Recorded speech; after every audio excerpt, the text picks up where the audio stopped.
Shalom, bien-aimés dans le Seigneur.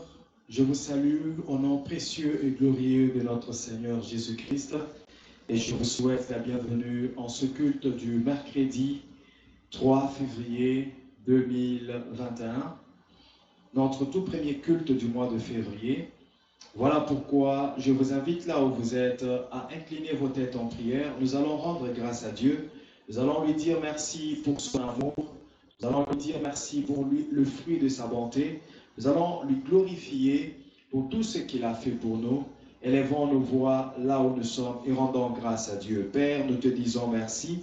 Nous te rendons grâce, ô toi le Dieu vivant, le Dieu merveilleux.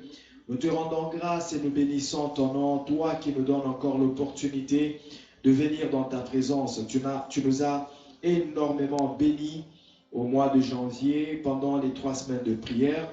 Et voilà, Seigneur, que nous revenons devant ta face. Nous revenons encore en ce mois de février, tout au début du mois. Nous sommes là déjà devant ta présence parce que c'est de toi que nous obtenons le souffle de vie, la bonté et tout ce dont nous avons besoin. Laisse que ton nom soit glorifié, honoré à jamais, au nom puissant de Jésus. Bien-aimés, nous allons maintenant prier pour demander à Dieu la miséricorde. Que Jésus-Christ nous fasse part de sa miséricorde et de sa bonté. Élevons nos voix et prions au nom puissant de Jésus-Christ.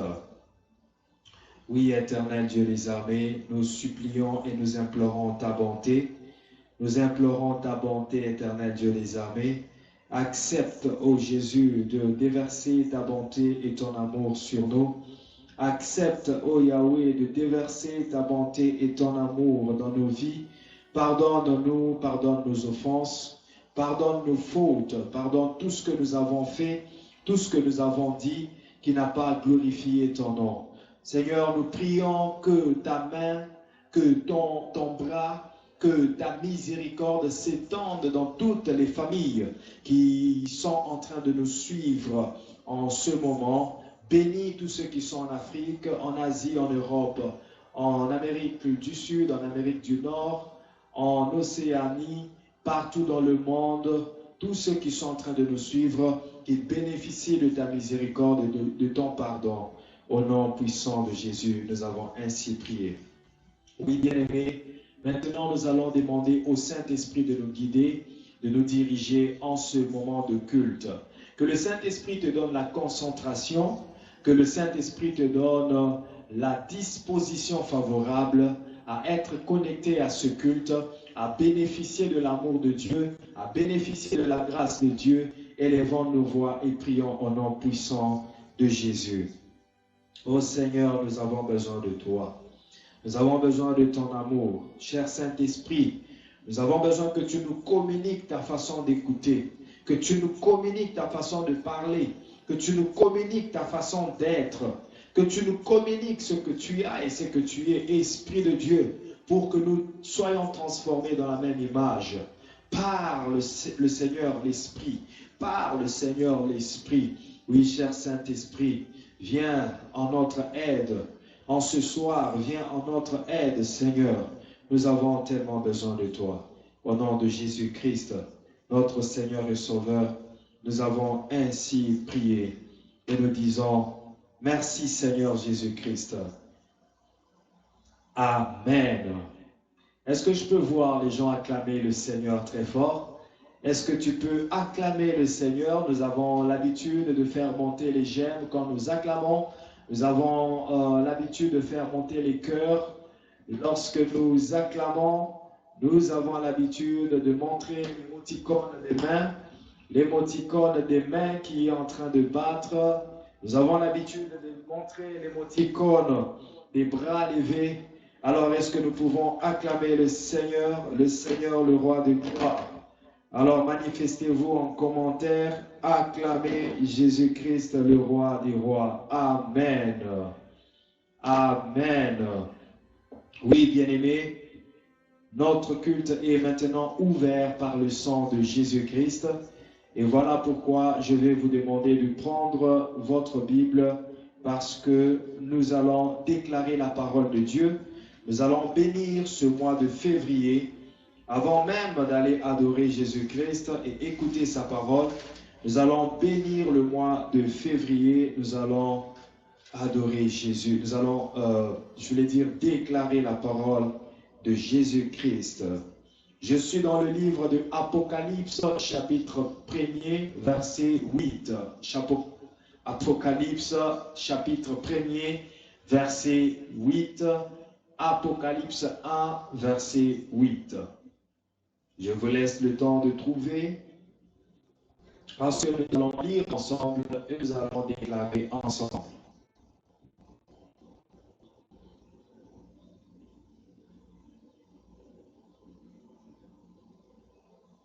Vous y êtes?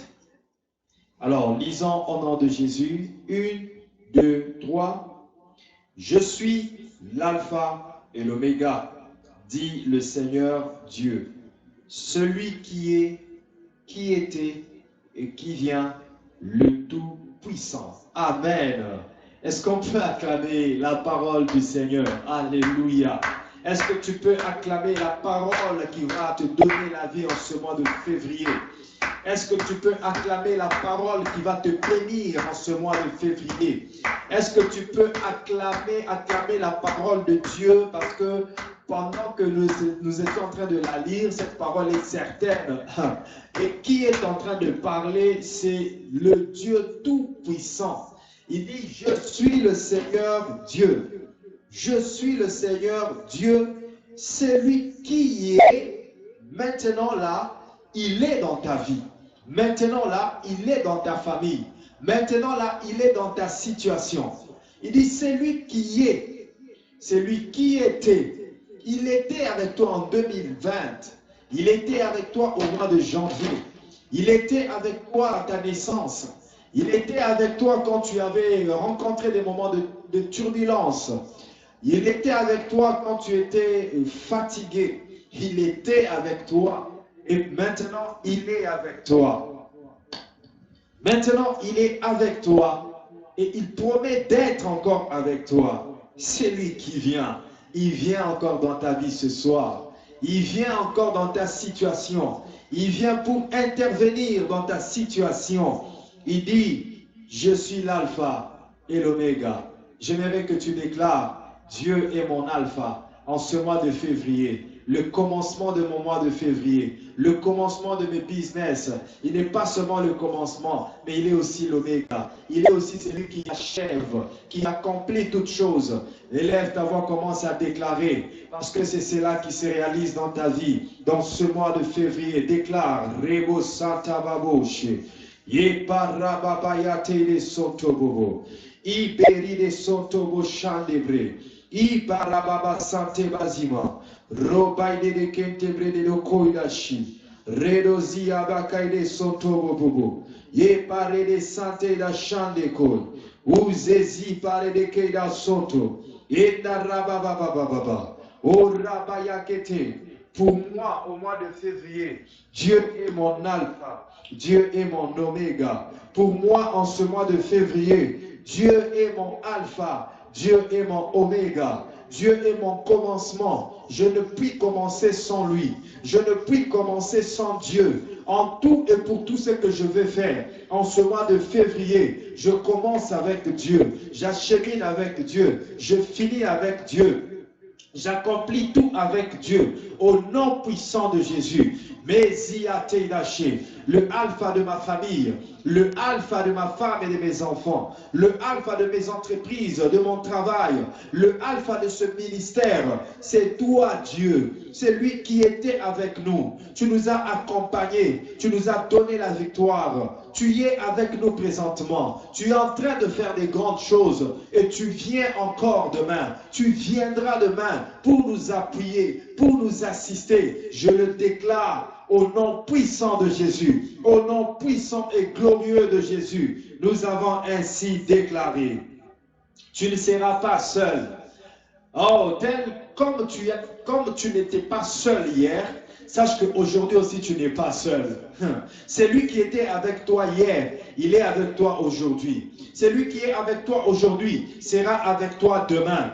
Je suis en train de déclarer sur la vie d'une personne et je déclare que tu ne te sentiras jamais seul. L'Éternel promet d'être avec toi. L'Éternel promet de t'accompagner. Que cela se fasse dans ta vie au nom de Jésus. Pendant que tu dormais, il était avec toi. Pendant que tu t'es réveillé, que tu es en train de vaquer à tes occupations, il est avec toi. Pendant que tu dormiras, il viendra encore pour protéger ton sommeil. Je le déclare au nom puissant de Jésus. Je prie que le commencement et la fin puissent commencer avec toi cette année scolaire et puissent t'amener jusqu'à la réussite. Puissent commencer avec toi ces fiançailles et puissent t'amener jusqu'au mariage.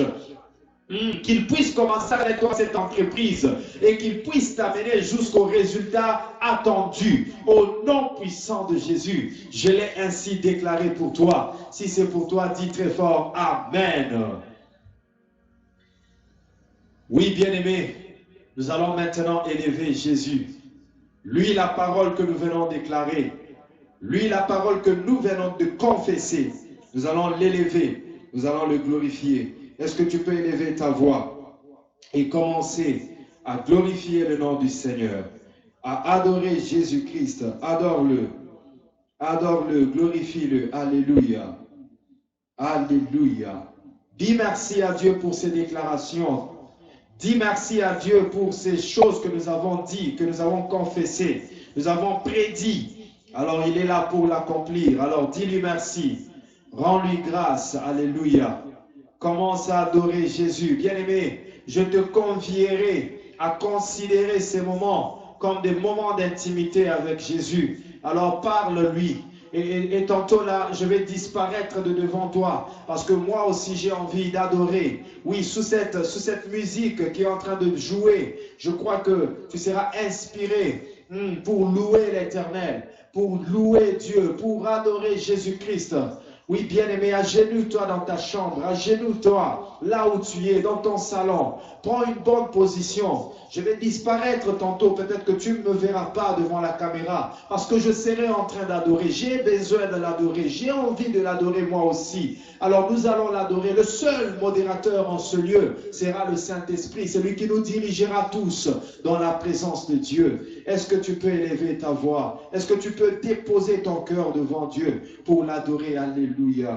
Anderibabos, Shandebabos, Rebobo Santa Bazima, Iparara de Keira Zudareira Shandeke, Robobo Santa Baila Shende Bazima, Iparababo Sante de Kenta Lababose, Redea Telebe Shanda Bazima, Inda Robobo Se, Robobo Santa Bazi, Neyawa Shandebebo Sayados, Rababa Sante, adore-le bien-aimé. Robo Santa Yababa Sheke Debe, Ozia Baba Shande Bazima, laisse-moi t'adorer Yahweh, laisse-moi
Oboshi, Yezi para kaida soto bobo, e narababa santeke, e naribabo santa bazima, e baride suta ya keshande brai, koria baba sante, ize para kaida so, kombo na yo ezali korea ba kombo nyonso, kombo na yo ezali korea ba kombo nyonso, kumama na yo Yahweh, tozana mosusu te tokoki kosanzola, tozana mosusu te tokoki kokumisa, obele kombo ya Yesu, obele kombo na Yesu, le nom de Jésus, plus haut que tous les noms, plus puissant que tous les noms, le nom de Jésus, plus fort que tous les noms, le nom de Jésus, plus beau que tous les noms, et rakele sotobobo, et parade shendebose, et parababa santé, et robo santa batima, et naribabu shendeke, et rade sante kedaso, ouze parada kentabose, et rababa santé, ozi ale shandeko,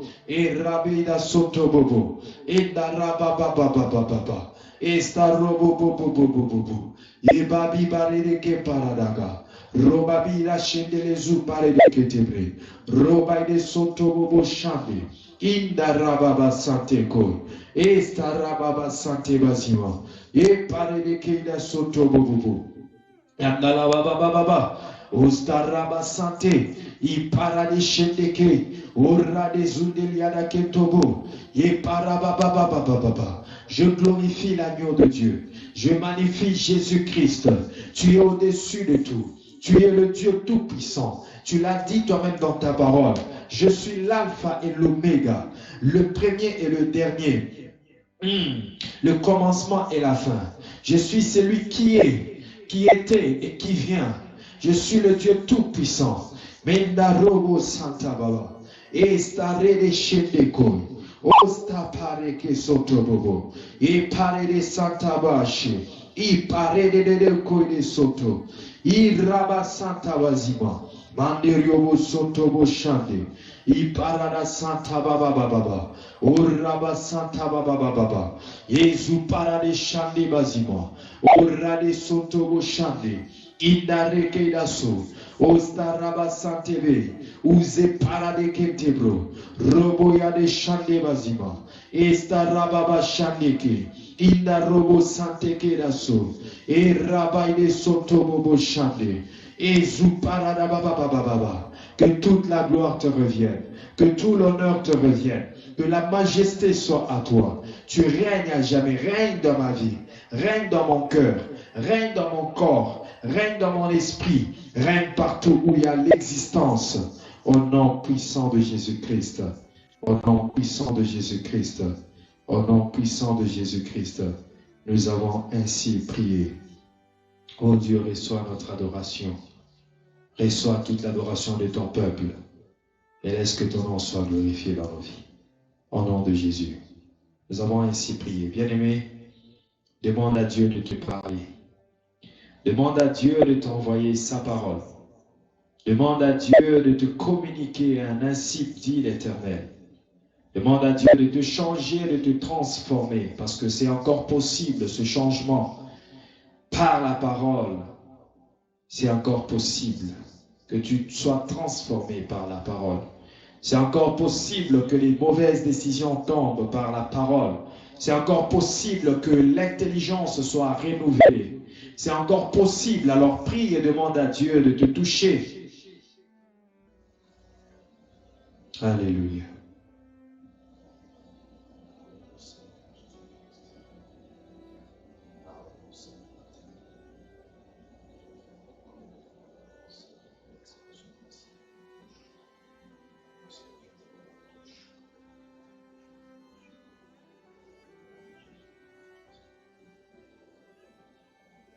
Amen. Est-ce que nous pouvons acclamer encore le Seigneur, le Dieu Tout-Puissant? Que Dieu vous bénisse. Que Dieu vous bénisse parce que vous le faites. Que Dieu vous bénisse parce que vous acclamez. Je vous prie de partager la vidéo. Je vous prie d'inviter. Je vous prie de regarder ensemble, d'identifier quelqu'un dans les commentaires. Que Dieu vous bénisse abondamment. Ce message va bénir plus d'une personne, j'en suis convaincu. Dieu a mis un message pertinent dans mon cœur ce soir. Et c'est le message que je vais annoncer, que je vais donner. Voilà pourquoi je vous prie de vous disposer, d'enlever tout ce qui peut empêcher de bien suivre ce message, d'enlever tout ce qui peut susciter la distraction autour de vous et considérer que ces moments appartiennent à Dieu. C'est le temps que vous confiez à Dieu, alors confiez-le sérieusement. Que Dieu vous bénisse. Que Dieu vous bénisse abondamment. Que Dieu soit avec vous, qu'il ouvre l'entendement de votre esprit afin que vous écoutiez et que vous receviez sa parole et que cette parole produise beaucoup de fruits dans votre vie. Nous allons parler ce soir de la différence par la maturité. La différence par la maturité, autrement je dirais, la différence par le biais de la maturité ou la différence à travers la maturité.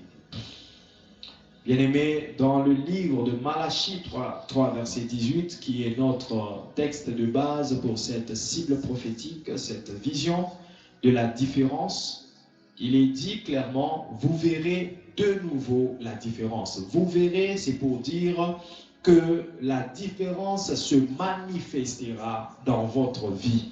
La différence se constatera.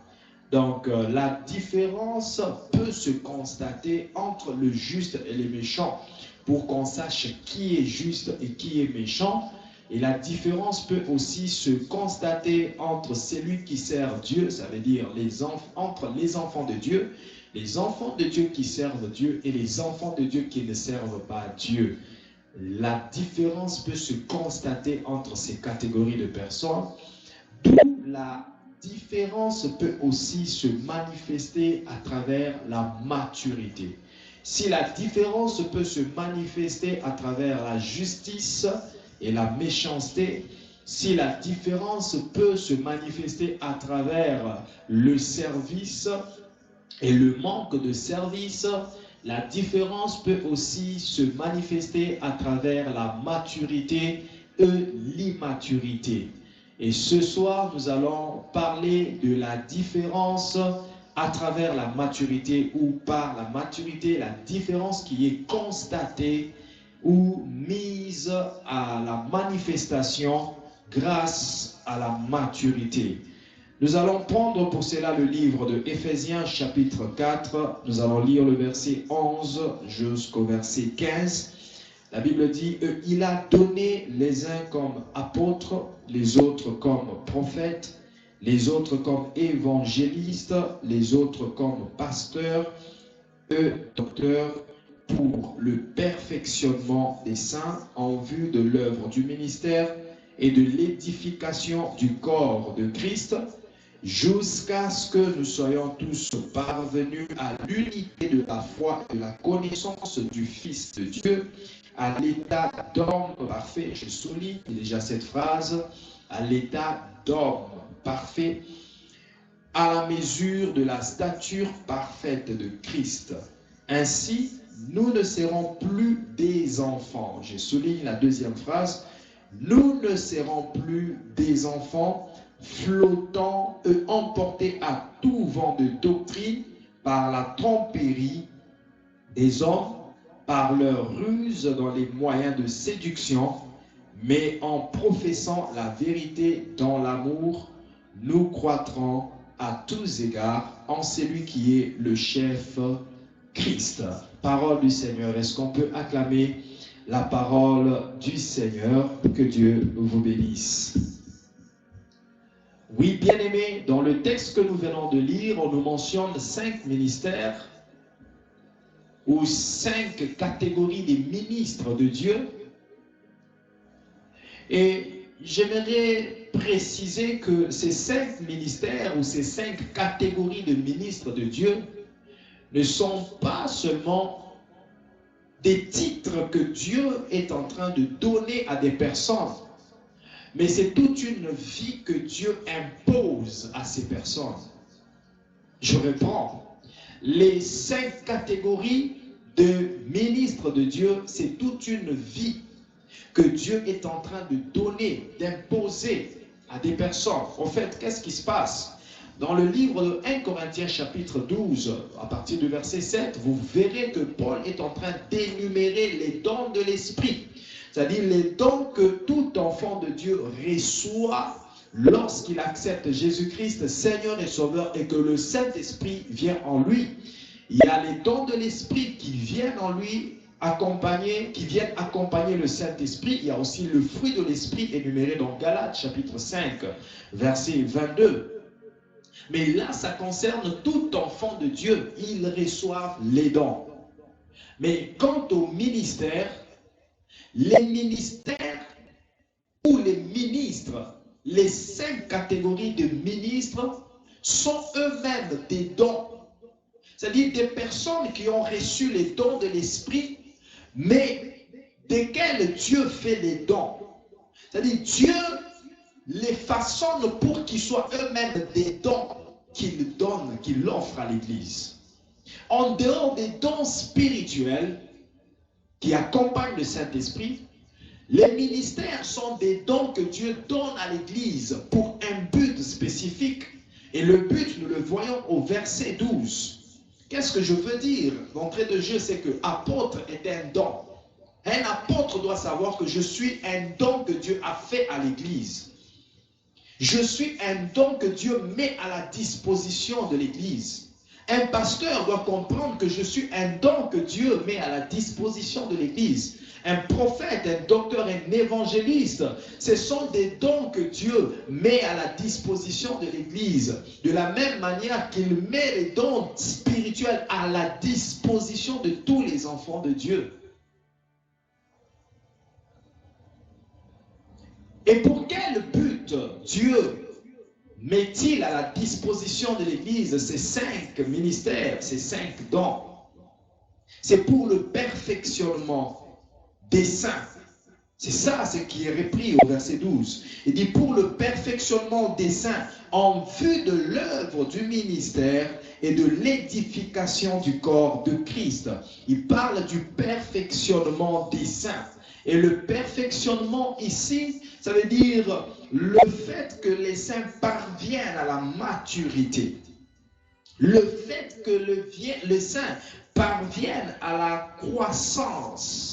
C'est ça le perfectionnement. C'est lui qui a atteint le perfectionnement, il a atteint la croissance. Ça veut dire qu'il a quitté un point 0 pour atteindre un point 10. Il a quitté un point de faiblesse pour atteindre un point de force. Il a quitté un point d'ignorance pour atteindre un point de connaissance.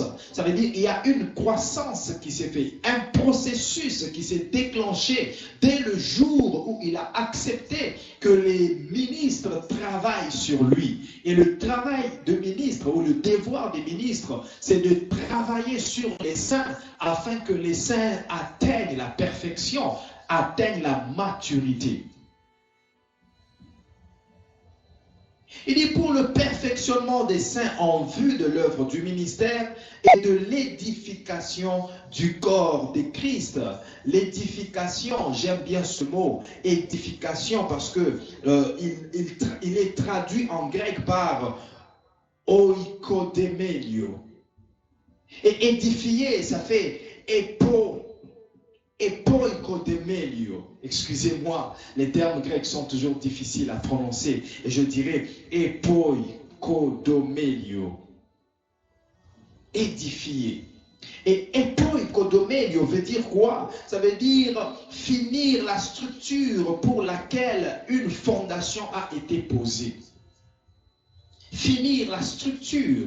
Je crois que je vais en parler lorsque j'entrerai dans les détails des caractéristiques d'une personne mature, les caractéristiques d'un enfant de Dieu mature.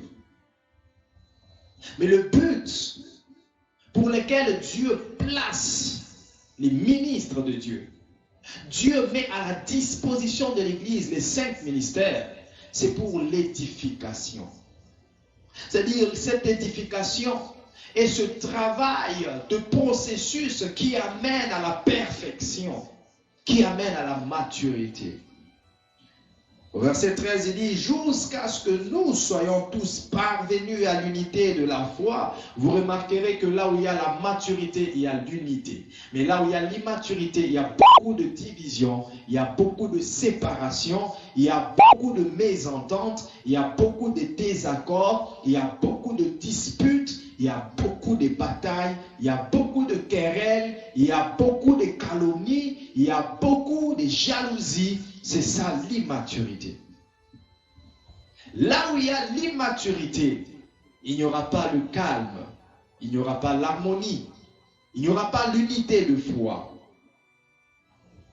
Mais là où il y a le perfectionnement, là où l'Église s'édifie, là où les saints s'édifient, croissent pour atteindre le perfectionnement, il y a l'unité de la foi et de la connaissance du Fils de Dieu à l'état d'homme fait. Je crois que c'est la première phrase que j'avais soulignée. C'est parce que je voulais que tu comprennes que les saints étaient des enfants, mais ils deviennent des hommes faits. Lorsque la maturité est atteinte, on devient un homme. Et vous verrez même que lorsqu'un enfant naît, il est enfant, il commence à grandir, mais jusqu'à atteindre la maturité, il n'y aura pas de transformation, il n'y aura pas certaines transformations qui sont signes de maturité sur son corps. Mais lorsqu'il commence à voir des poils et la barbe sortir de son menton, il comprend qu'il est entré dans la phase de la maturité. Lorsque la jeune fille commence à voir sa poitrine gonfler petit à petit, elle s'est dit, voilà la transformation de la maturité qui commence dans ma vie.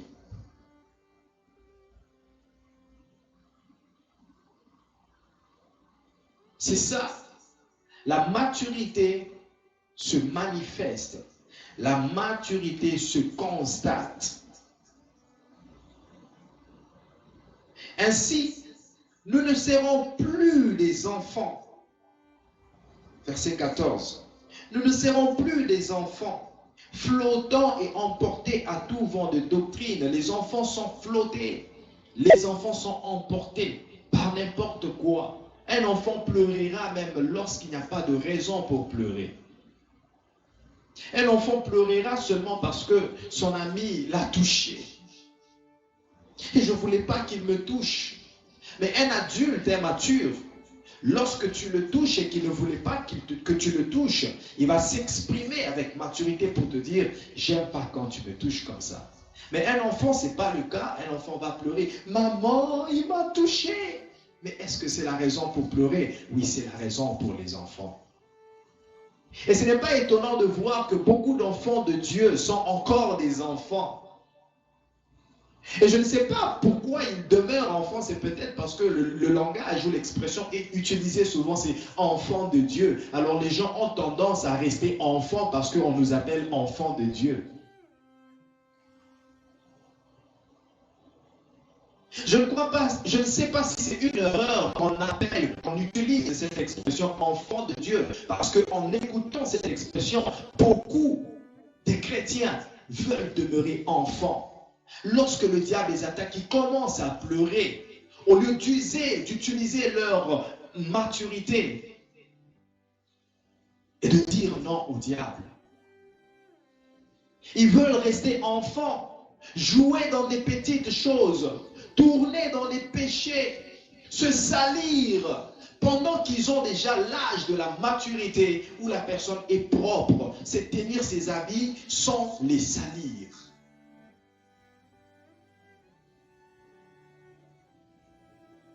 Les enfants sont flottants, emportés à tout vent de doctrine. Il suffit qu'il écoute quelque chose, même sans savoir le sens et la quintessence, il va suivre ce qu'on l'a dit, parce qu'il est emporté par tout vent de doctrine. Les enfants ne posent pas des questions pour connaître, pour faire asseoir leur connaissance, mais ils posent des questions parce qu'il est de leur nature de poser des questions. Vous savez, il y a des gens qui posent des questions, tu croiras que c'est pour apprendre, mais ils posent des questions seulement parce que ça lui fait plaisir de poser des questions. Mais si tu retournes sur toutes les réponses que tu lui as données, tu verras qu'il n'a rien compris. Un enfant. Un enfant.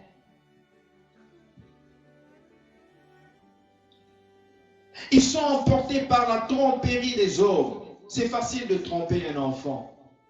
C'est facile de tromper un enfant. Mais celui qui a atteint la maturité spirituelle, il ne sera pas facile de le tromper. Les enfants sont trompés par les faux prophètes. Il suffit de lui dire tous les détails de sa vie, même sans donner la vraie révélation de la prophétie. Il est séduit. L'enfant Ève a été séduite par le diable parce qu'elle était un enfant. Le petit prophète, le jeune prophète, a été séduit par le vieux prophète parce qu'il était un enfant. Quoi qu'il prophétisait, quoi qu'il pouvait entendre la voix de Dieu, mais lorsqu'il rencontre un séducteur, un vieux expérimenté dans la prophétie et dans la séduction, il lui a séduit facilement parce que c'était un enfant. Oui, bien-aimé, si tu refuses d'atteindre la maturité spirituelle, tu seras toujours emporté par la tromperie. Tu seras toujours emporté par ce que le diable te propose, ce que le diable te fait voir. Vous savez, si Jésus était un enfant, lors de la tentation, il allait céder à la tentation. Parce que lui présenter tout l'or, toute la richesse du monde, si c'était un enfant, il allait courir pour prendre la richesse. Lui présenter toute la gloire et lui dire, tu n'as rien à faire si ce n'est que de m'adorer. Jésus n'était pas comme Ésaü. Parce que c'est le même contexte, c'est la même chose. De la même façon que Jacob présente le potage à Ésaü, c'est de la même façon que le diable présente à Jésus la gloire, la puissance du monde et lui dit, si tu m'adores, tout ça sera à toi. Et Jacob disait à Ésaü, si tu me donnes le droit d'aînesse, tout ça sera à toi. En réalité, c'est ce que le diable voulait voler à Jésus. Il voulait lui voler le droit d'aînesse parce que la Bible dit que Jésus est le premier-né d'entre les morts, le premier-né d'entre les frères, le premier de toutes choses. Il a le droit d'aînesse. Et ce jour-là, s'il était enfant comme Ésaü, le droit d'aînesse allait lui être volé. Et notre sort serait la lamentation éternelle. Mais Jésus, ayant atteint la maturité, venant d'une prière qui lui a donné encore la croissance, qui l'a développée et qui lui a mené à un certain perfectionnement, Jésus était assez mature pour résister au diable et garder le droit d'aînesse. Et si aujourd'hui nous sommes ses petits frères et ses petites sœurs dans la foi, c'est parce qu'il a su garder le droit d'aînesse. Les enfants sont emportés par les séductions. Les enfants sont trompés facilement. Ils sont emportés par leur ruse dans les moyens de séduction. Et au verset 15, il dit, « Mais en professant la vérité dans l'amour, nous croîtrons, nous irons de grandeur en grandeur, nous grandirons progressivement à tous égards en celui qui est le chef, Christ. » Bien-aimé, j'aimerais donner quelques caractéristiques d'une personne mature. Quelques caractéristiques d'un enfant de Dieu mature, d'un chrétien mature. Le premier caractéristique, c'est l'indépendance. Est-ce que quelqu'un dit avec moi l'indépendance? Une personne mature devient indépendante parce qu'un enfant attendra qu'on fasse tout pour lui. La Bible dit dans le livre de 1 Corinthiens chapitre 13 au verset 11, je lis 1 Corinthiens chapitre 13, verset 11. Il dit, toutefois dans le Seigneur, excusez-moi, c'est 1 Corinthiens 13, verset 11, il dit, lorsque j'étais enfant, je parlais comme un enfant, je pensais comme un enfant, je raisonnais comme un enfant, je raisonnais comme un enfant lorsque je suis devenu homme. J'ai fait disparaître ce qui était de l'enfant. Ça veut dire, Paul est en train de dire, j'avais une dépendance à ce qui caractérise l'enfance. Mais une fois que j'ai atteint la maturité, je m'en suis rendu indépendant. Moi qui étais dépendant de ce qui caractérise l'enfance.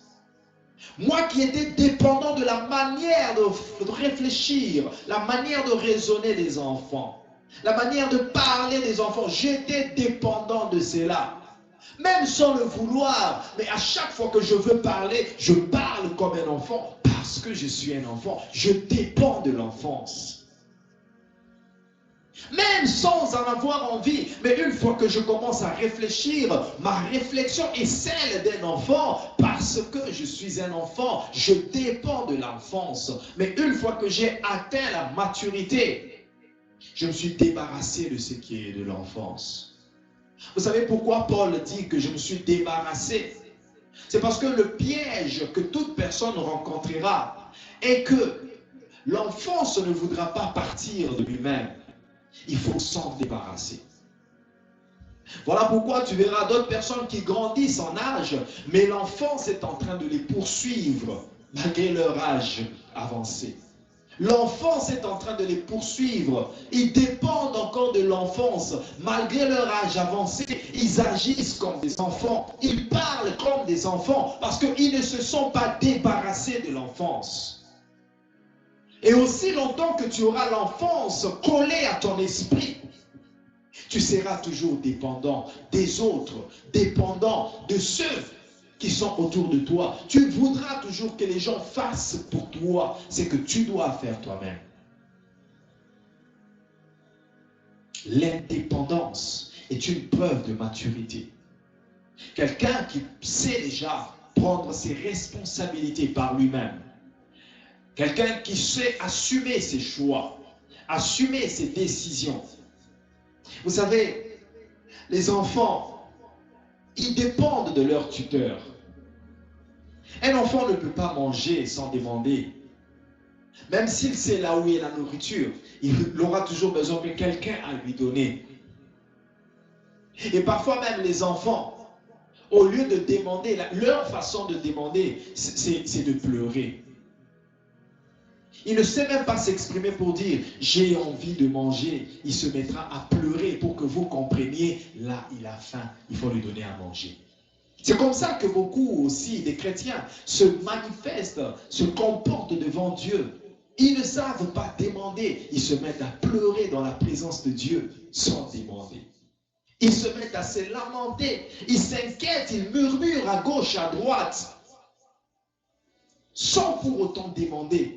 Ils veulent que Dieu remarque qu'ils sont en train de pleurer, donc ils ont besoin de quelque chose. L'enfance. La différence dont nous parlons en 2021, c'est une différence qui te tire de l'enfance et qui t'amène dans la maturité. C'est une différence qui te transforme même dans ta vie de prière. Les enfants pensent que les parents sont là que pour donner.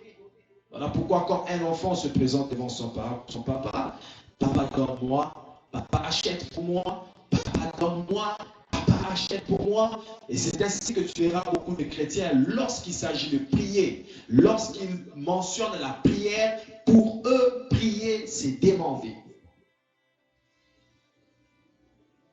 Et quand il n'a rien à demander, il ne prie pas. Tu es encore un enfant.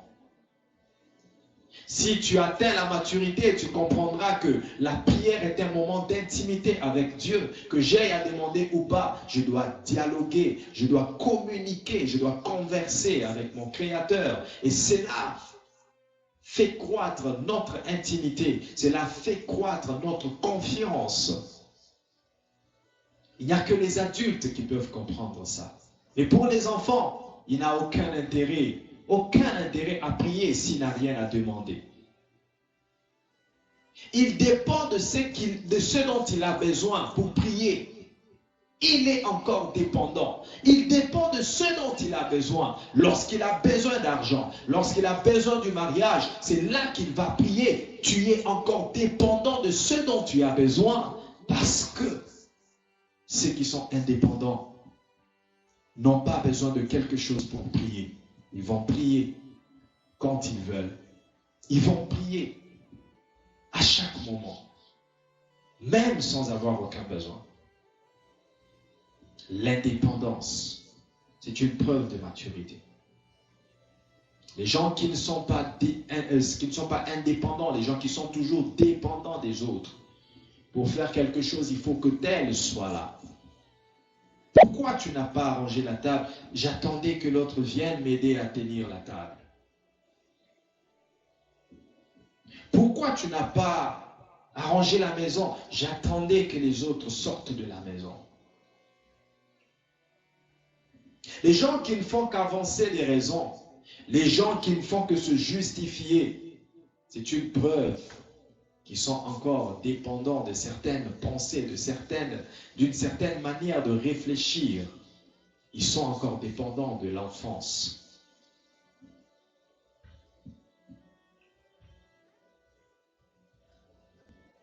1 Pierre chapitre 2, verset 2.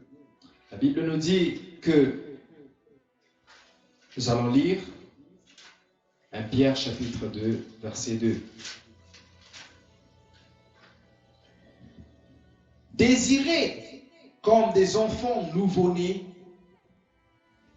le lait spirituel pur, afin que par lui vous croissiez pour le salut.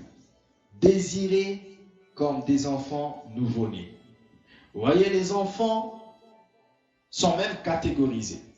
Donc, parmi les enfants, on a des enfants nouveau-nés. Et les enfants nouveau-nés dans la vie chrétienne, ce sont ceux qui viennent de recevoir Jésus-Christ, Seigneur et Sauveur. Et bien-aimés, lorsqu'un enfant est nouveau-né, après 3 mois, on l'appellera nouveau-né. Après 6 mois, on l'appellera nouveau-né. Et je crois qu'au-delà de 6 mois, on oubliera qu'il est nouveau-né. Il est maintenant un bébé. Un bébé, sans mentionner nouveau-né. Et à 9 mois, on oublie même qu'il est un bébé.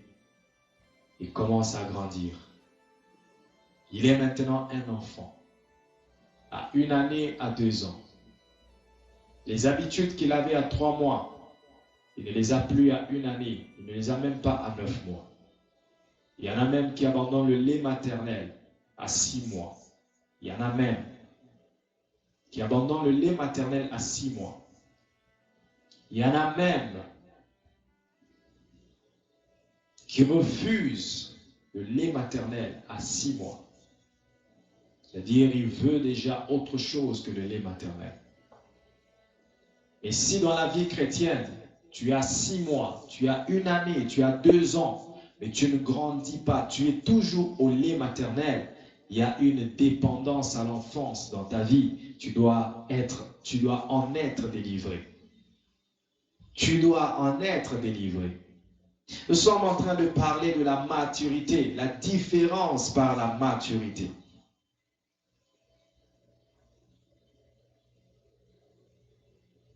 Et il dit, désirez comme des enfants nouveau-nés le lait spirituel pur afin que vous puissiez croître. Oui, que par lui vous puissiez croître. La croissance, c'est le but, c'est l'objectif qui est poursuivi. La croissance. La croissance, c'est l'objectif qui est poursuivi. La croissance. Comme je disais, l'édification, le perfectionnement. C'est ça l'objectif qui est poursuivi. Dans ta vie chrétienne, poursuis-tu la croissance? Ou es-tu toujours dépendant du lait maternel? Le lait spirituel. Tu es toujours à ce niveau depuis que tu as reçu Christ Seigneur et Sauveur. Jusqu'aujourd'hui, tant d'années, tant de mois se sont écoulés, mais tu es toujours au lait spirituel. Est-ce que tu es en train de viser ta croissance ou tu es encore dépendant du lait spirituel? Quand on te dit de faire une courte prière pour manger, tu ne sais pas le faire. Et ça fait 2 ans que tu es dans la vie chrétienne. Quand on te dit de faire une petite exhortation, un partage pendant la méditation, tu es incapable de le faire. Quand on t'aligne à un service, tu es incapable de trouver des versets, de trouver des révélations pour faire ce service de déclaration, de modération ou d'intercession. Tu dois dépendre des autres. Tu dois demander aux autres, aidez-moi, aide-moi à le faire.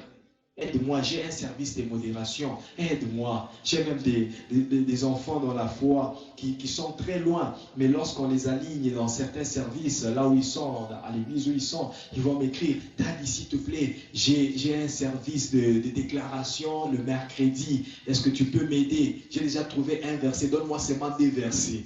Je dis, oh mon Dieu. Souvent, je donne des conseils. Je dis, tu sais, tu peux le trouver toi-même dans la prière. Ça, c'est la phrase que je répète souvent à ma femme lorsqu'elle me dit, je suis au service, mais je n'arrive pas.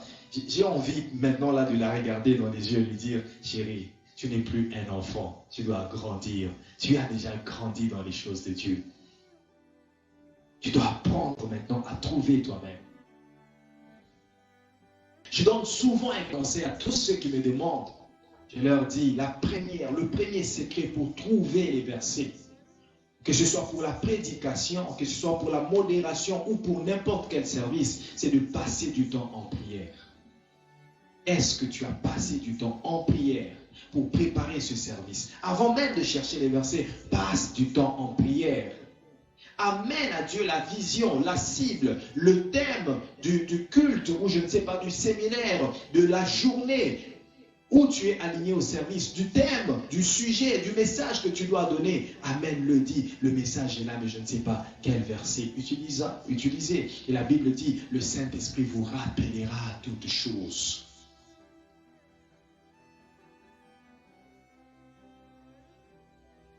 Les enfants veulent toujours dépendre. Dépendant aujourd'hui, c'est bien.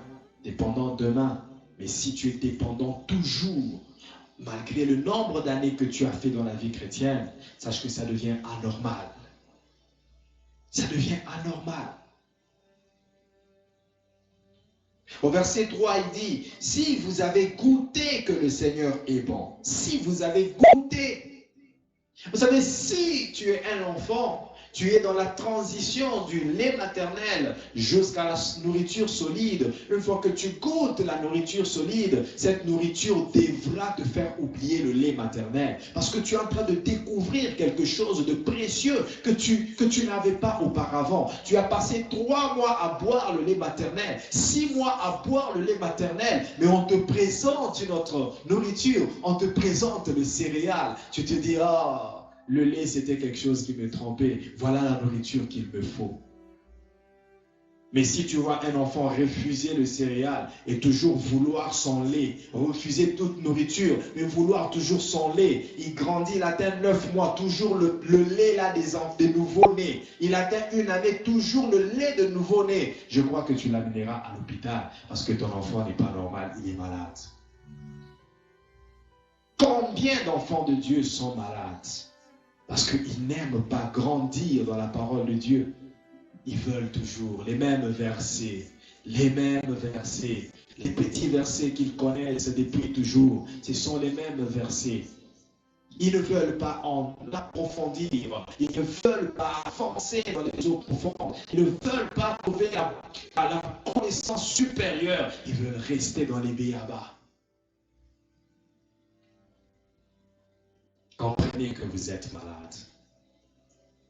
Comprenez que vous n'êtes pas normaux. Et dans le livre de 1 Corinthiens chapitre 3, verset 10, je crois que je parlais déjà de l'édification. J'associais ça au perfectionnement. Parce que le perfectionnement, c'est ça le terme que j'ai choisi le mieux pour donner comme synonyme à la maturité. La maturité, c'est le fait d'atteindre le perfectionnement. C'est le fait de déclencher ce processus de croissance, de développement. C'est ça la maturité. Elle est progressive jusqu'à atteindre le perfectionnement, jusqu'à atteindre la stature parfaite. Et je disais que édifier vient du mot grec. Ce mot est toujours difficile à prononcer, comprenez-moi. Epoikodomelio. Epoikodomelio. Et je disais que epoikodomelio veut dire bâtir, non, finir la structure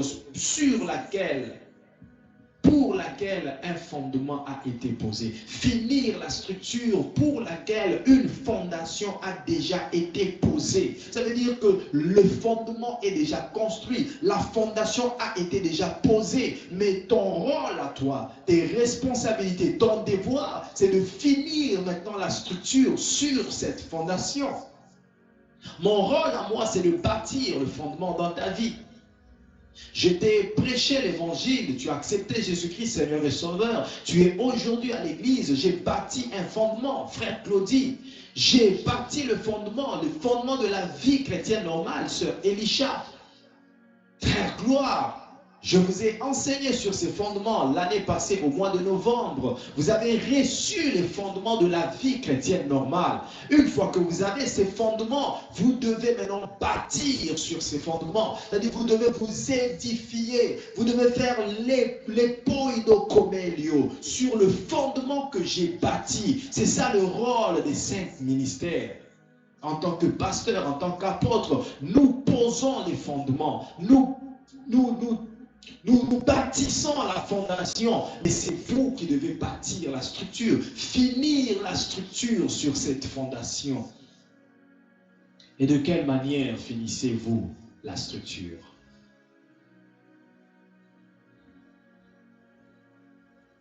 Est-ce que vous êtes concentré sur le fondement qui a été posé en vous, ou vous êtes en train de suivre un autre fondement qui n'est pas celui que j'ai posé? De quelle manière êtes-vous en train de finir la structure sur le fondement qui est posé en vous? Oui, c'est bien de taper la poitrine, de dire « Je suis enfant de Dieu. Je sers à l'Église. » Mais de quelle manière finis-tu la structure sur le fondement que les apôtres, les prophètes, les pasteurs, les évangélistes, les docteurs ont posé dans ta vie? Es-tu en train de bâtir l'impudicité sur ce fondement? Es-tu en train de bâtir la l'ivrognerie, la cupidité, la calomnie, la jalousie, la haine sur le fondement que j'ai posé en toi? Ou est-ce que tu es en train de bâtir un édifice qui va glorifier, qui va servir à la gloire du Seigneur? J'aimerais ouvrir une parenthèse pour dire, vous savez que nous disons toujours, c'est ce que la Bible dit, que notre corps est le temple de Dieu. Et Dieu bénit tous ceux qui entrent dans les temples. Dieu transforme tous ceux qui entrent dans les temples. Dieu se souvient du temple pour y résider toujours, pour y déposer toujours sa présence. Et vous savez que ceux qui entretiennent le temple, ils sont aussi bénis. Ils sont aussi visités par Dieu. Est-ce que tu entretiens ce temple qui est ton corps? Vous savez, il y a deux hommes que j'aime dans la Bible. Et ça, c'est encore une preuve que Dieu se souvient toujours des gens qui entretiennent le temple. Et j'aimerais dire à quelqu'un qui a l'habitude d'entretenir le temple, de torchonner l'église, d'aménager pour que l'église soit propre. Fais-le, tu le fais pour ta bénédiction. Fais-le, tu le fais pour ta croissance. Ta bénédiction sera plus grande. Si seulement tu peux être encore sérieux dans cela, sérieux dans ta marche avec Dieu. Et si tu peux encore être en connexion avec Dieu, parce que aussi longtemps que tu le feras, Dieu te révélera ce que tu peux faire pour gagner ta vie. Et au fur et à mesure que tu gagnes ta vie, n'oublie pas de toujours entretenir le temple. Il y a un homme dans la Bible qui s'appelle Jairus. La Bible dit que c'était un gardien du temple. C'était comme le chef de la synagogue. C'était comme une personne qui prenait soin du temple, de la synagogue. Mais ce homme-là, sa fille était malade. Vous savez que Jésus a guéri cet homme a guéri la fille de cet homme seulement parce que cet homme entretenait le temple. Quand bien même les gens voulaient décourager cet homme pour lui dire « Ta fille est déjà morte, pourquoi tu continues à importuner le maître ?» Non, moi j'irai chez cet homme, je ressusciterai la fille de cet homme, parce que cet homme prend soin du temple. Ce n'était pas pour rien que Jésus avait guéri la fille de cet homme, c'est parce que cet homme entretenait le temple. Et à un autre, c'est le centenier. Le centenier, lui, il avait un serviteur malade et lorsqu'il s'approche de Jésus pour demander que Jésus puisse guérir son serviteur, Jésus faisait semblant comme s'il n'avait rien entendu. Il faisait semblant parce qu'il voulait une raison valable. Quelle est la motivation qui peut me pousser à aller guérir ton serviteur? Et quand bien même les gens sont venus pour dire, écoute, ton serviteur...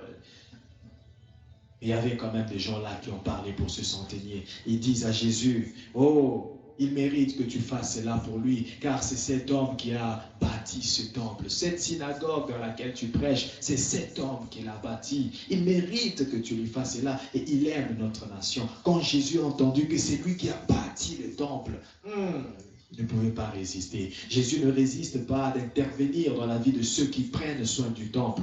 Et si tu prends soin de ce corps qui est le temple de Dieu, Jésus n'hésitera pas d'intervenir dans tes affaires. Quelle fondation bâtis-tu sur, quelle structure bâtis-tu sur la fondation que Jésus a posée dans ta vie? Maman Sandra Coutou. Quelle structure es-tu en train de bâtir sur la fondation que j'ai mise dans ta vie? Je t'ai appris toutes les bonnes choses. Je vous ai appris à prier. Je vous ai enseigné sur la foi. Je vous ai enseigné sur la richesse et la sagesse. Je vous ai enseigné sur la grâce de Dieu. Je vous ai enseigné sur l'amour, sur la bonté. Comment éviter les conflits, éviter de jalouser, éviter de calomnier. Tous ces enseignements, je les donne. Ce sont des fondements que je pose dans vos vies. Comment bâtissez-vous sur ces fondements? 1 Corinthiens chapitre 3, verset 10.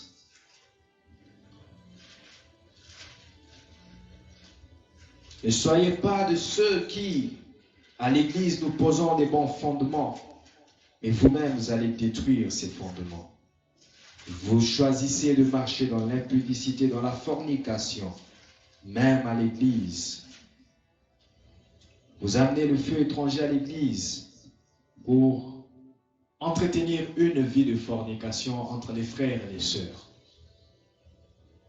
Que ce soit l'église ou bien les frères qui vont le faire ailleurs ou les sœurs qui vont le faire ailleurs. Vous êtes en train de détruire les fondements que nous posons en vous.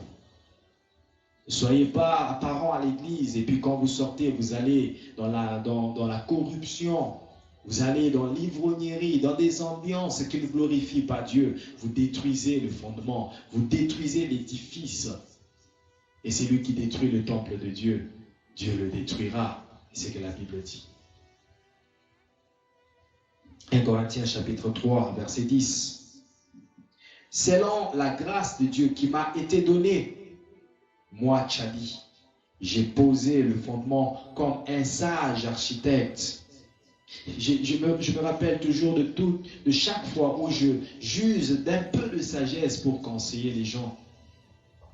Un peu de sagesse pour conseiller même les gens qui viennent avec des problèmes très, très sérieux, comme des problèmes de couple.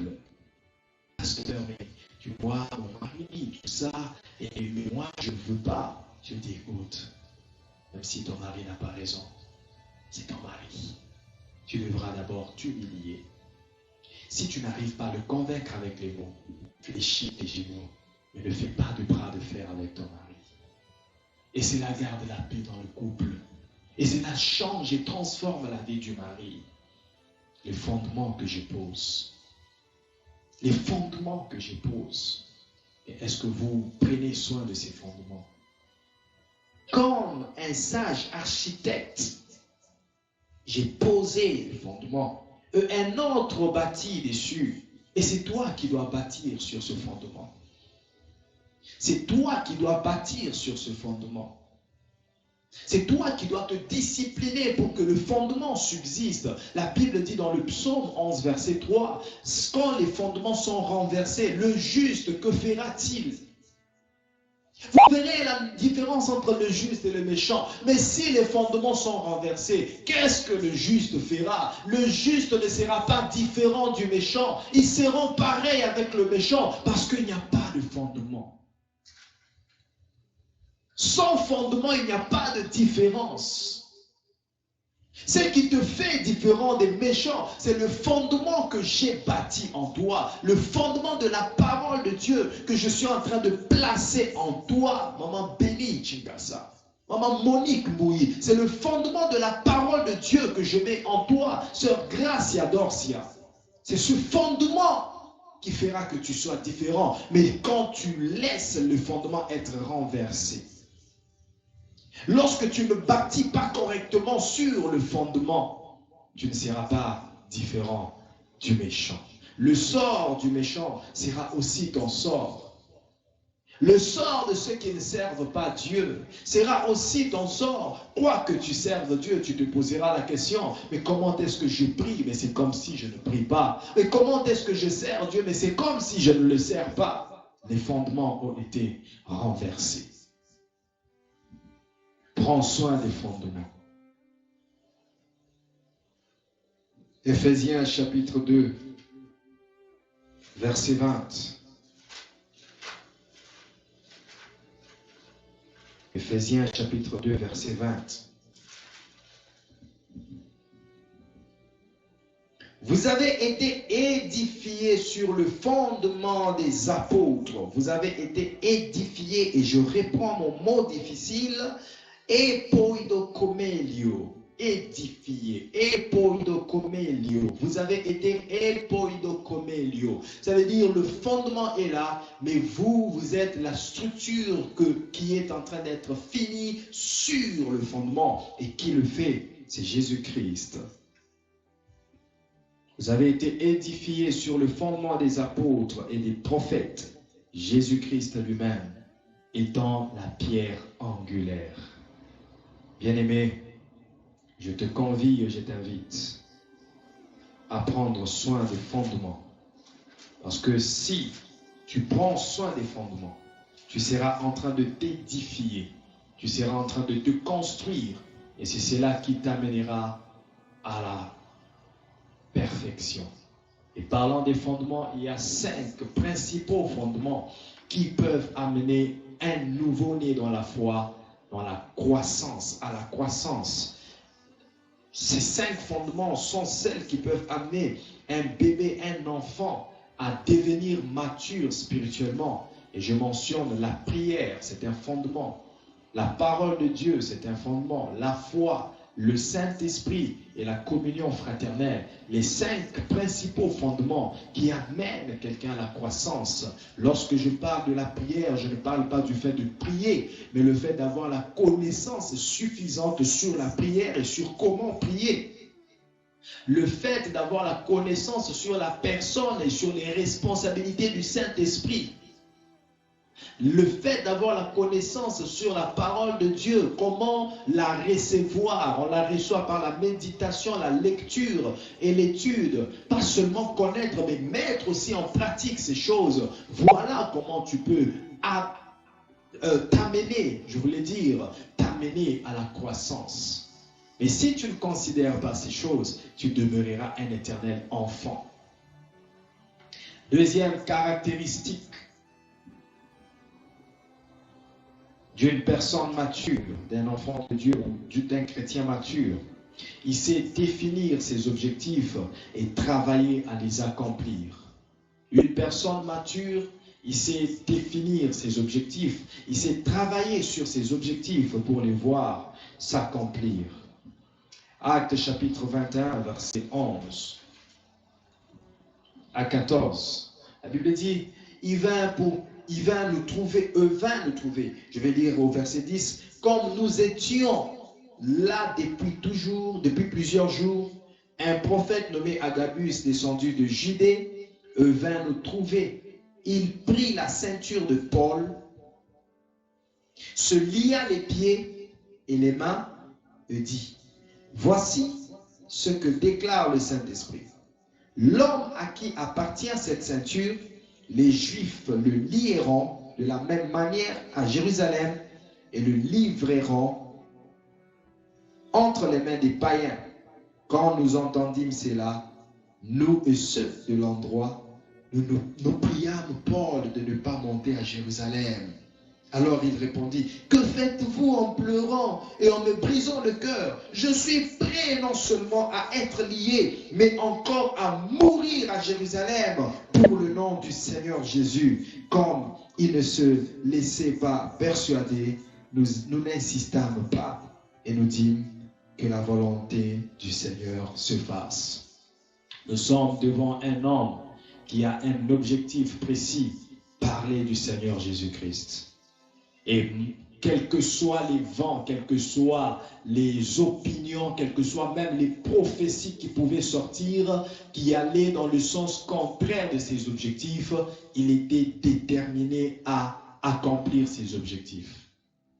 Je dis, quelles que soient même les prophéties qu'il pouvait entendre, mais qui s'opposaient à sa vision, qui s'opposaient à ses objectifs, Paul était prêt à poursuivre ses objectifs. Ça, c'est une preuve de maturité.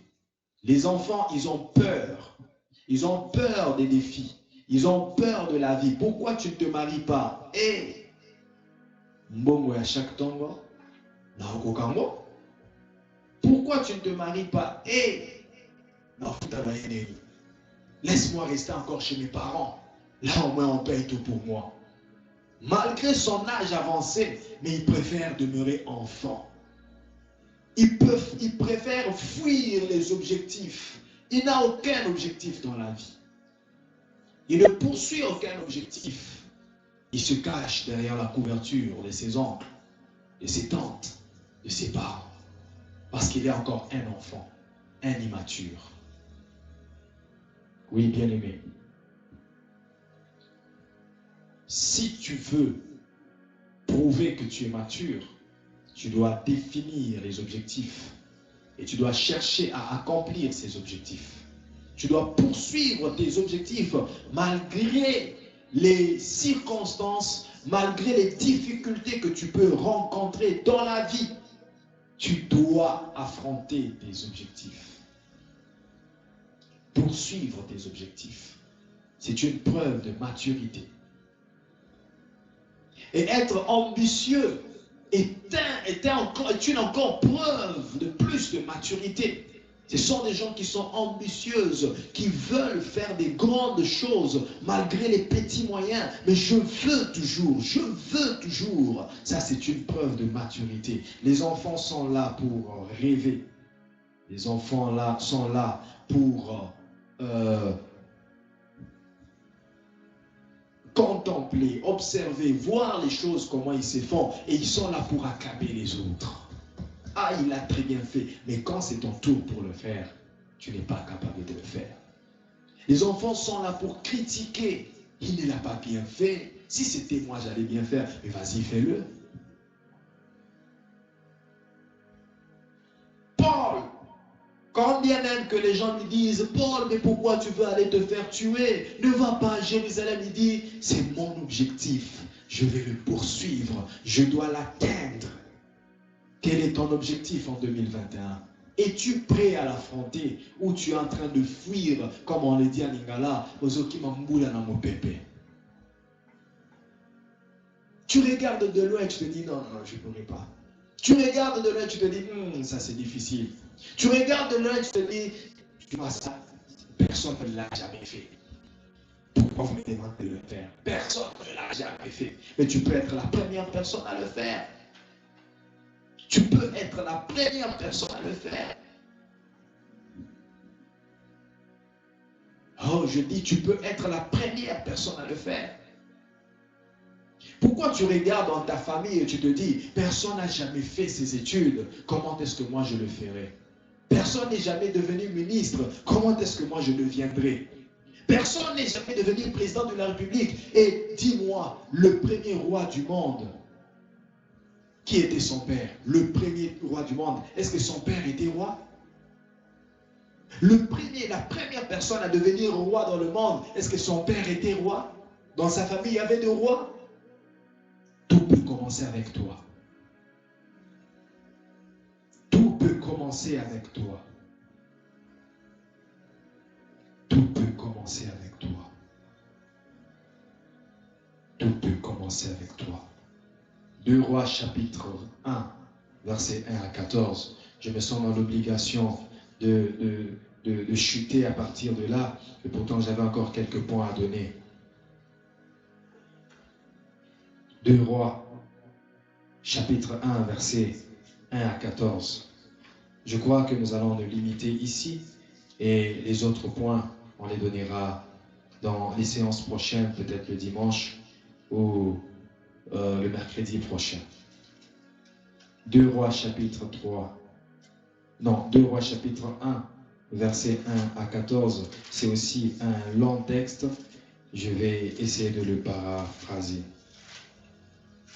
2 Rois, chapitre 1, versets 1 à 14. C'est l'histoire d'Élie et Élisée.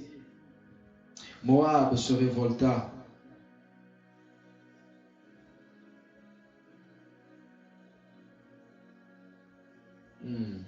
Est-ce que c'est ça que je dois lire? Non, c'est 2 Rois chapitre 2, verset 1. 2 Rois chapitre 2, verset 1 à 11. Lorsque l'Éternel fit monter Élie au ciel dans un tourbillon, Élie partait de Gilgal avec Élisée.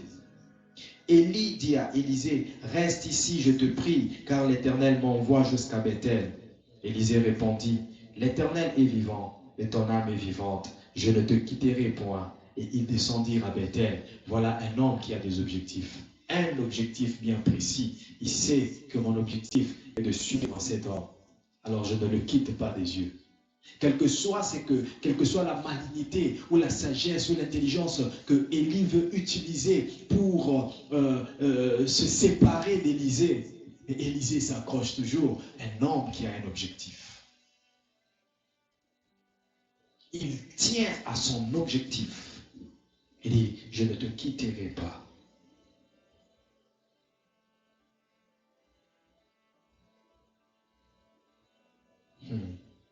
Les fils des prophètes qui étaient à Bethel sortirent vers Élisée et lui dirent, « Sais-tu que l'Éternel enlève aujourd'hui ton maître ?» Les gens qui viennent pour décourager, les gens qui viennent t'informer de ce que tu connais déjà. Les gens qui viennent t'informer de ce que tu connais. Tu sais que dans la vie, il y a des gens qui viennent parfois nous informer de ce que nous connaissons déjà. Il vient avec un regard hautain pour te faire voir que tu es mal habillé, pendant que tu sais que je suis mal habillé, je suis sorti comme ça parce que je n'ai qu'un seul vêtement. Et il te regarde là pour te rappeler, sais-tu que tu es mal habillé? Les gens qui viennent avec des regards hautains pour te rappeler que tu es encore célibataire. Lorsqu'il vient et te regarde, il regarde toujours ce doigt. Et s'il lui est marié, il arrange ses cheveux. Il te rappelle que tu es célibataire et que lui est marié. Il vient pour décourager, pour déconcentrer. Mais Élisée est concentré sur son objectif. Ça, c'est signe de maturité. Vous savez, parfois, les gens sont immatures lorsqu'ils commencent à suivre ce que les gens disent d'eux. Lorsque tu commences à suivre les opinions des autres sur toi. Ce qui te fait vivre, ce n'est pas les opinions des autres, mais c'est la foi qui te fait vivre. Le juste vivra par sa foi. Qu'est-ce que ta foi te dit? Ce n'est pas ce que les opinions des autres disent de toi, mais c'est que ta foi te dit. Les opinions des gens disent que tu es stérile, mais est-ce que ta foi te dit que tu es stérile? Les opinions des gens disent ça et là, que tu es une femme adultère, mais qu'est-ce que ta foi te dit? Si ta foi te dit, va avec ton vase d'albâtre, va avec ton vase pour répandre sur le corps de Jésus, même si Simon, le chef de la maison, dit que tu es adultère, mais ta foi te dit que tu peux embaumer Jésus avant sa sépulture. La maturité, c'est écouter ce que la voix de la conscience te dit. C'est écouter ce que la foi te dit et ne pas écouter les opinions des autres. Et Élisée leur répondit, je le sais aussi, taisez-vous. Élie lui dit, Élisée, reste ici, je te prie, car l'Éternel m'envoie à Jéricho. Il répondit, l'Éternel est vivant, et ton âme est vivante, je ne te quitterai point. Et ils arrivèrent à Jéricho. Les fils des prophètes qui étaient à Jéricho s'approchèrent d'Élisée et lui dirent, sais-tu que l'Éternel enlève aujourd'hui ton maître au-dessus de ta tête? Et il répondit, je le sais aussi, taisez-vous. Et il lui dit, reste ici, je te prie, car l'Éternel m'envoie au Jourdain. Il répondit, l'Éternel est vivant, et ton âme est vivante, je ne te quitterai point. Et ils poursuivirent tous deux leur chemin. Voilà combien d'obstacles. Le premier obstacle, c'était Élie lui-même, qui voulait se détacher d'Élisée. Et Élisée s'est accroché, parce qu'il sait l'objectif qu'il poursuit. Il arrivera parfois que les 5 ministères mentionnés puissent commettre des erreurs. Un apôtre qui commet des erreurs, un prophète qui commet des erreurs, un pasteur qui commet des erreurs, un évangéliste qui commet des erreurs, un docteur qui commet des erreurs. Et tu regardes, tu dis, malgré tout ce titre docteur, voilà ce qu'il commet. Ah, moi j'abandonne la foi. C'est que tu ne connais pas ton objectif. C'est que tu es encore immature. Parce que les matures, ils vont se dire, oui, c'est un homme. Il est aussi faillible. Parce que le seul sacrificateur infaillible, c'est Jésus-Christ. C'est lui qui ne peut pas commettre des erreurs. Mais tous ces apôtres, tous ces pasteurs, ils peuvent commettre des erreurs. Étant donné qu'ils sont dans cette chair, ils peuvent leur arriver de commettre des erreurs. Et nous devons les aider aussi dans la prière. Les aider pour qu'ils tiennent ferme, qu'ils ne tombent pas dans la tentation. Nous devons les aider avec des conseils. Nous devons les aider. Et s'ils sont tombés, nous devons les aider à se relever.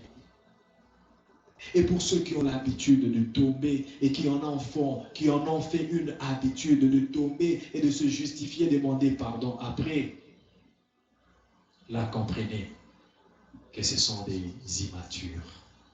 Ministre de Dieu, mais immature, qui n'a pas grandi. Peut-être il a hérité le ministère d'une quelconque personne. Et Élie s'est érigé en obstacle. Les fils de prophètes à Bethel se sont érigés en obstacle. Les fils des prophètes à Jéricho se sont érigés en obstacle.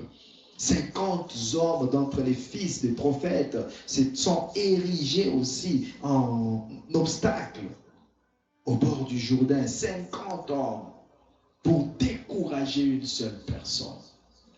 Et malgré cela, Élisée est ferme dans ses objectifs. Et c'est ainsi qu'Élie prend son manteau et le roule, il frappe sur les eaux, partage les eaux, il traverse ensemble à sec. Et lorsqu'ils eurent passé, Élie dit à Élisée, demande ce que tu veux que je fasse pour toi, avant que je sois enlevé d'avec toi. Élisée répondit, qu'il y ait sur moi, je te prie, une double portion de ton esprit. Là où il y a la maturité, les objectifs sont clairs. Il n'a pas balbutié.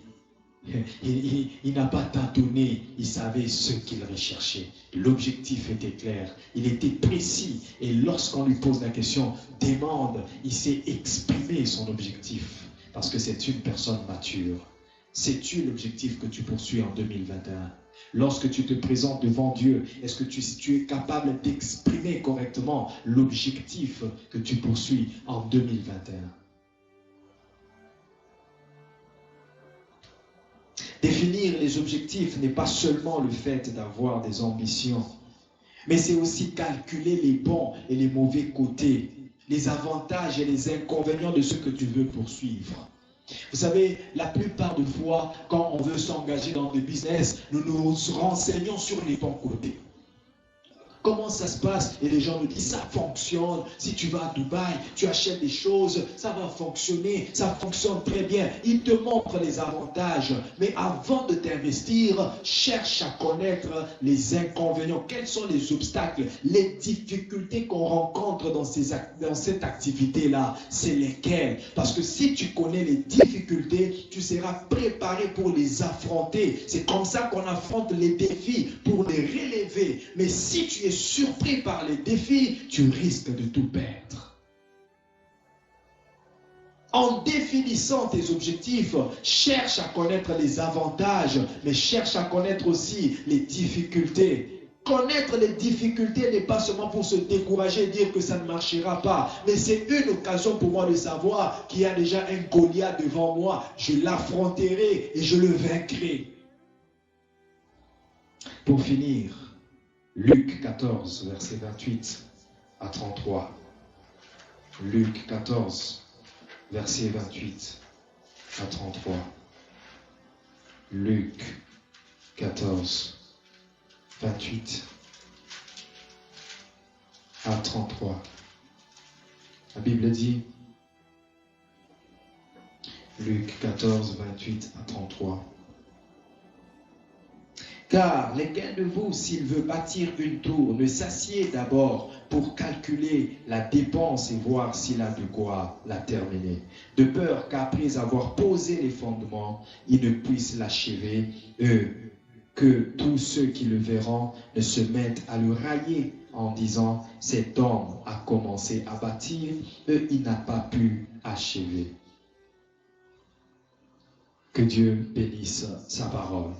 En définissant les objectifs, cherchez à connaître les bons côtés et les mauvais côtés, afin que vous vous décidiez s'il faut que vous continuez ou vous pouvez vous arrêter là. Et si vous connaissez les difficultés, vous serez préparé à les affronter. Que Dieu vous bénisse abondamment. Inclinons nos têtes en prière. Nous allons prier et nous allons demander à Dieu cette grâce de devenir mature, de devenir indépendant, de déterminer nos objectifs. Prions au nom puissant de Jésus. Aide-nous, Seigneur. Aide-nous à devenir matures. Aide-nous, ô Dieu Tout-Puissant, à être indépendants spirituellement, indépendants en tout et pour tout, que nous n'ayons pas toujours la main tendue, que nous n'ayons pas toujours dans l'esprit que quelqu'un viendra faire pour nous, quelqu'un viendra nous aider, mais que nous prenions nos responsabilités en cette année 2021 pour être différents, pour vivre la distinction. Je prie, ô Dieu des armées, que tu nous donnes la sagesse de déterminer, de définir clairement nos objectifs, de savoir calculer les dépenses pour ne jamais échouer dans ce que nous faisons. Ce serait une honte si nous, tes enfants, nous échouons. Alors aide-nous à toujours réussir dans tout ce que nous faisons. Au nom de Jésus-Christ. Père, reçois toute la gloire. Que ta parole produise beaucoup de fruits dans la vie de tes enfants. Bénis toute famille, bénis toute personne qui a suivi ce message et laisse qu'il lui soit profitable au nom de Jésus. Je bénis les offrandes que nous donnons. Je prie, ô Dieu, que tu nous visites avec une bénédiction financière étonnante. Au nom de Jésus, nous avons ainsi prié. Amen. Est-ce que nous pouvons acclamer le Seigneur? Si nous sommes bénis par cette parole, est-ce que nous pouvons acclamer le Seigneur? Si nous sommes bénis par ce culte, est-ce que nous pouvons acclamer le Seigneur? Que Dieu soit loué. Bien-aimés, j'aimerais donner les annonces et nous allons donner les offrandes pour clôturer notre moment de prière. Dimanche, nous avons culte. C'est vrai qu'on a ouvert les églises au Québec pour 10 personnes. Mais pour le moment, je vous demanderai de rester en ligne juste pour ce dimanche. Le temps pour nous de nous préparer à vous recevoir les dimanches qui suivront. Donc ce dimanche, nous serons encore en ligne à partir de 10h juste. Préparez votre Sainte Seine à partir de chez vous à la maison. Ayez déjà quelque chose de préparé, de prêt, afin que pendant le culte, nous puissions manger ensemble, quoique nous serons à distance. Préparez aussi votre huile d'onction parce que nous allons prier avec onction d'huile pour déclarer des bonnes paroles sur le mois de février. Que Dieu vous bénisse. C'est le moment des offrandes. c'est le moment de la bénédiction, c'est le moment des offrandes, c'est le moment de l'adoration. Nous avons les coordonnées pour les offrandes qui seront affichées tantôt. Alors nous allons prier. Père, accepte notre offrande.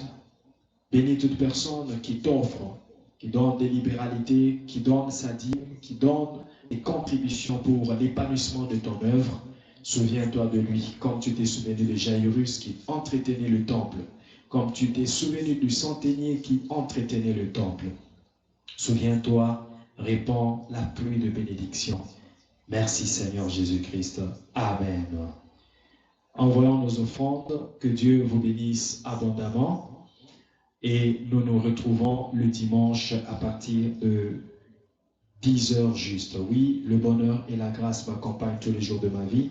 J'habite dans la maison de l'Éternel, moi, ma femme, mes enfants et toute ma progéniture pour ne jamais y sortir. En 2021, je suis distingué en tout et pour tout. En février 2021, je vis la distinction. Je vous donnerai la cible prophétique du mois de février le dimanche. Soyez bénis. Bonne soirée à tous et à toutes.